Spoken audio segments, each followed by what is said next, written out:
खुशी मिले, और जिस मकसद से यहाँ पर आए कि यहाँ पर कुछ एक अच्छा सुनने को मिले। और इंशाल्लाह दुआ करता हूँ कि आपकी लाइफ में बहुत कुछ चेंजिंग आएगा, मेरी भी लाइफ में चेंजिंग आया। और सबसे पहले मैं अपनी माँ को याद करता हूँ कि काश जैसे आप लोग ताली बजाते हैं तो मेरी माँ भी यहाँ बैठी होती, वो क्लैपिंग कर रही होती, बड़ी खुशी होती, तो बहुत अच्छा लगता है। और मैं थैंक्स करता हूँ कि मैं यहाँ पर आया हूँ गालिब ऑडिटोरियम में, हमेशा गुरतेज सर के साथ आया हूँ, और आज गुरतेज सर की भी कमी महसूस कर रहा हूँ कि गुरतेज सर के साथ में गालिब ऑडिटोरियम में कई प्रोग्राम किए हैं, और गुरतेज सर पंजाब में कई सेमिनार है उनका। और मैं थैंक्स करता हूँ अपने जावेद हुसैन सर का, जो मेरे डायरेक्ट स्पॉन्सर हैं, और लाइन ऑफ स्पॉन्सर जितने भी हैं, डॉक्टर सुब्रत दत्ता सर, सुमित देवनाथ जी, तापस सर, सुमंत डे सर, जितने भी लाइन ऑफ स्पॉन्सर है सभी का मैं शुक्रिया अदा करता हूँ। और आप लोगों का भी शुक्रिया अदा करता हूँ कि आप काफी देर से यहाँ बैठे हैं। अच्छा, मैं कुछ लोगों से बात करना चाहता हूँ कि किसी को ऐसा तो नहीं लगता कि किसी ने मुझे 500 रुपए दे के बुलाया हो यहाँ पर। चलिए, मैं बताना चाहता हूँ कि मैं इस रेनेडस वेलनेस में कंपनी में 3 जुलाई 2018 कंपनी स्टार्ट हुई थी, और मैं 12 अगस्त 2018 को इस सिस्टम में आया था। कैसे आया था? मुझे इस सिस्टम के बारे में यूट्यूब से एक एमपी से मुझे कांटेक्ट मिला था।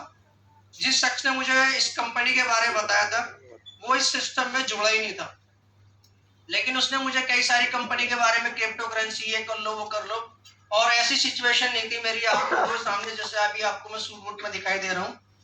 मैं यहाँ पर आने से पहले मात्र 200 या 300 रुपए पर डे पे ड्राइविंग करता था। आप लोग बिलीव कर सकते हैं, ड्राइविंग करता था। क्या करता था? ड्राइविंग करता था। और हमारे घर के हालात बहुत अच्छे नहीं थे, और मैं अपनी मदर के साथ किसी शादी फंक्शन में जाता था तो वहां पे जो लोग सऊदी अरब से आते थे, लोग उनको अपनी लड़के दिखाते थे कि भाई देखो ये सऊदी अरब से है, हमारी लड़की, शादी इससे हो जाए, इससे हो जाए।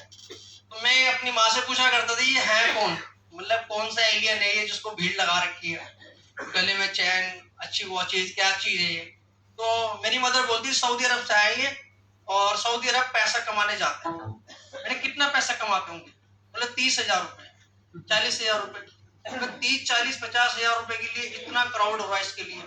मैं चलो ठीक है। हमारे घर में शादी का कार्ड भी हमारे घर में नहीं आता था, और ईद, बकरा ईद फेस्टिवल हमने कभी इतना अच्छा सेलिब्रेट नहीं करते थे। हमारे खास ईद वाले दिन हमारे कपड़े आते थे, और हमारी 2 ही ड्रेस होती थी, एक स्कूल की ड्रेस और एक घर की ड्रेस। उसके अलावा हमें नहीं पता था नाइट ड्रेस भी क्या होती है, और ट्रैक सूट क्या होता है, मॉर्निंग की ड्रेस क्या होती है, ऐसा कुछ नहीं था। तो यहाँ पर आने से पहले मैं एक ड्राइविंग करता था, और जब मैं ड्राइविंग करता था मेरी मदर बहुत ज्यादा बीमार रहती थी, और शादी भी नहीं होती इस टाइम पर।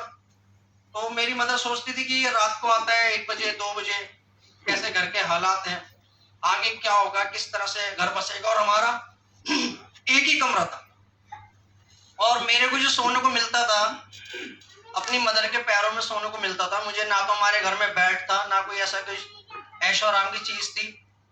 लाइट गई तो गई, कभी इन्वर्टर भी नहीं था, बहुत सारी दिक्कतें थी। और मैं अपनी मदर के पैरों में सोता था, बस अपनी मदर की खिदमत करने का मौका मिलता था। जब मैं अपनी मदर को डॉक्टर के लेके जाता था तो डॉक्टर साहब बोलते थे कि अपनी मदर को जूस पिलाओ, तो हमें जूस के पैसे भी नहीं थे। हम सोचते थे जूस या फ्रूटी हमारे घर में जब आती थी जब कोई बीमार पड़ता था। फ्रूटी मैं आज भी कभी देखता हूँ तो मुझे ऐसा ही लगता है कि स्पेशली किसी गरीब या बीमारों के लिए बनाई गई है। कभी ये पता नहीं था कि एक शेक है ये नॉर्मली। और मैं घर के सामने एक मंडप हुआ करता था, वहां शादी वादी कभी कभी होती थी, तो मैं वहां पे जाके जूस का गिलास लेके अपनी मदर को लाके पिलाता था, क्योंकि हम पे इतने पैसे भी नहीं थे। उस सिचुएशन में काम करते गए। एक रात मेरी मदर की बहुत ज्यादा हालत खराब हुई, और हम पे पैसे भी नहीं थे। फादर मेरे पहले एक्सपायर हो चुके थे, और मेरे पास मुश्किल से 200 रुपए थे, और मदर को रात को मैं डॉक्टर के ले जाना पड़ा 11:30 बजे करीब। तो कभी